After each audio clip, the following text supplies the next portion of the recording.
George Kilpatrick Inspiration for the Nation, celebrating people we feel good about. Well, we've got a great friend of the program, Pam Murchison.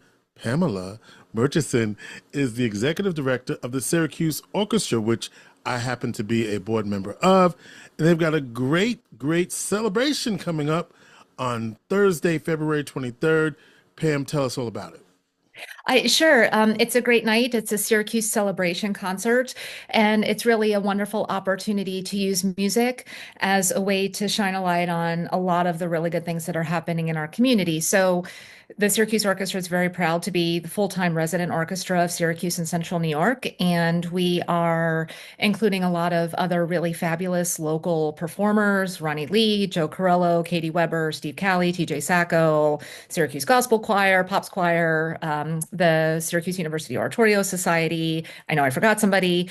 And we're also honoring 9 local not-for-profits that are really helping to solve community problems and provide support for residents and clients in need. And so we're really excited to do the celebration on the 27th. It is a great opportunity. And so, for people that don't know much about the Syracuse Orchestra, fill us in. Sure. So I think that we do the types of things that people are familiar with. We play a lot of music by Beethoven and Brahms and that sort of thing. But we also do a lot of programming that's really responsive to where our community is today. So we have a wonderful Pops series. We have a Sunday afternoon casual series that's at St. Paul's Church.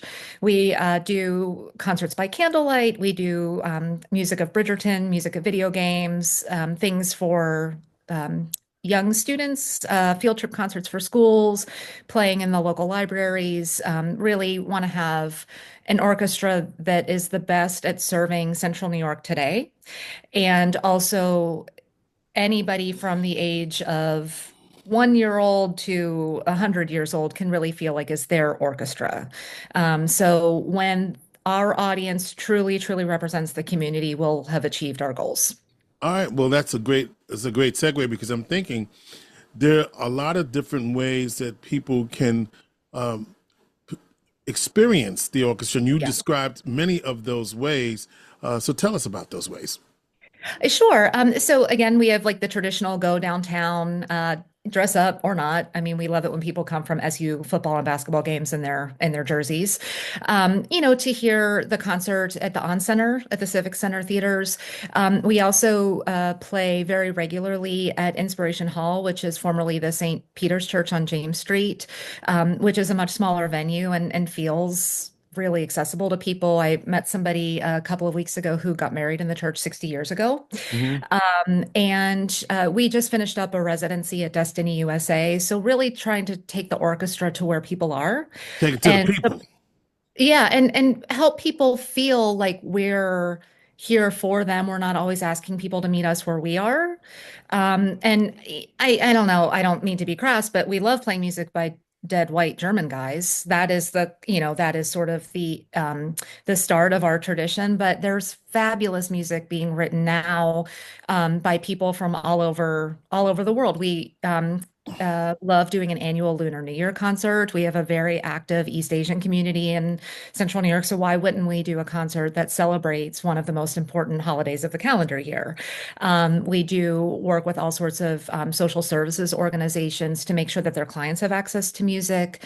We really have known for many years, we all know, and there's a lot of research and support now for the healing power of music. We're not putting roofs over people's heads, but people Hmm. who are experiencing any sort of Right. anxiety or Hmm. instability in their lives, we can provide them an hour of respite and a warm place to be around other people, to feel connected to the community. And for some people, it's the worst times of their lives when they're coming into our doors.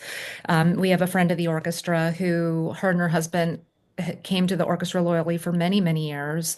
He passed away after a long illness, and she was at the concert a couple of days later because it's where she wanted to be. It's where her friends are. Yeah. And for us to be able to provide that sort of comfort and solace for people in a lot of different types of formats with a lot of different types of music is a real privilege. For this audience, they might be interested in a particular concert, which they may be interested in all of them, Sure. but you got a couple of things coming up. A tribute to Aretha Franklin. Talk to me. Yep. Yeah, the Queen. We again, there's fabulous music, fabulous artists of all genres.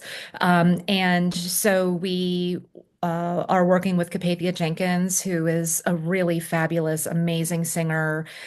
She can sing anything and does a lot of shows celebrating the music of Ella Fitzgerald and some other legends. And so she's going to come to Syracuse in May to give a tribute to the Queen of Soul, Aretha Franklin. And we're delighted since we can't have Miss Franklin sing with us anymore. Really delighted to have Capathia and use that as a way to celebrate the community and yeah, just a really good foot stomping, good time. I've seen you on stage warm up the crowd. This is And not your listen, grandmother's orchestra, you know. there You don't you have to go. sit and be quiet. All Yeah, right, so we'll look for that in May. But in the meantime, you have yeah, all sorts of things that people can yeah. take advantage of, including on February 23rd. It's the Syracuse Celebration. And say, what's the name of the? It's the Syracuse Celebration concert, and it's Yes. actually on February 27th, Ooh, which okay. I is a said 23rd. Thursday. Thank you for letting Yeah. me clean that up. February 27th. I don't know why I had 27th. 20. Yeah. It's at the Landmark Theater. We love partnering with the Landmark. It's a beautiful space. It's really informal. Come as you are. It's going to be February in Central New York, so we're anticipating the need for snow boots and mittens. But a way Oh, so I don't have to to wear my tux. you can, but you don't have to. So we're performing. Again, Ronnie Lee is going to do "The Best Is Yet to Come." Katie Weber singing the Nat King Cole "Unforgettable." Music from The Greatest Showman. John Williams, Circovation, a local circus troupe, is Wait, performing with us on not Katie music Weber, Star who Wants. went to JD, right? Not that Mhm. Katie. Yeah, that Really? Katie Oh Weber. my It's gosh. it's all Okay. local superstars. Okay. Um, Okay. you know, the orchestra members, one of the things that's really great about having a full-time professional resident orchestra means that our orchestra, the musicians we have fabulous people here. A lot of them have won a position here and relocated to Central New York. So they are now members of our community. And yeah, working with Katie and Ronnie and Joe and Circovation and two great country stars who are local, Steve Callie and TJ Sacco. They're going to perform with us. Our own Sean O'Loughlin's our principal pops conductor, and he grew up in Lincourt. And our music director, Lawrence Lowe, is going to be conducting the orchestra as well, along with three different community choirs. So it truly, from tip to tail, is a celebration of our community, the Tip to music of our tail. community, and our nonprofit partners of our community at the Syracuse Celebration Concert. Syracuse Celebration Concert, February 27th at Yep, the Landmark Theater. How do people 7 get o'clock. tickets? Seven Yeah, o'clock. How do yeah. people get tickets? They can go to our website or head downtown to the Landmark and order tickets that way. If they need anything, they can call our box office. We're What is the happy to help. website for people to go to? SyracuseOrchestra.org. SyracuseOrchestra.org. Pam Murchison is Pamela. Murchison is the executive director of the Syracuse Orchestra. I told you I was on the board, and I'm happy to support the Syracuse Orchestra and the Syracuse Celebration Concert Thursday, February the 27th, 7 p.m. Eastern Time. Tickets at syracuseorchestra.org or at the Landmark Theater box office or Ticketmaster for that matter. Sure. Make sure you show up. We need you in the place to be because this is a celebration of Syracuse. And what better place to be than at the Landmark Theater Thursday, February 27th. Pam, now I'm going to just say Pam, I will see you there. I'll see you there. Thanks so much. Inspiration for the nation.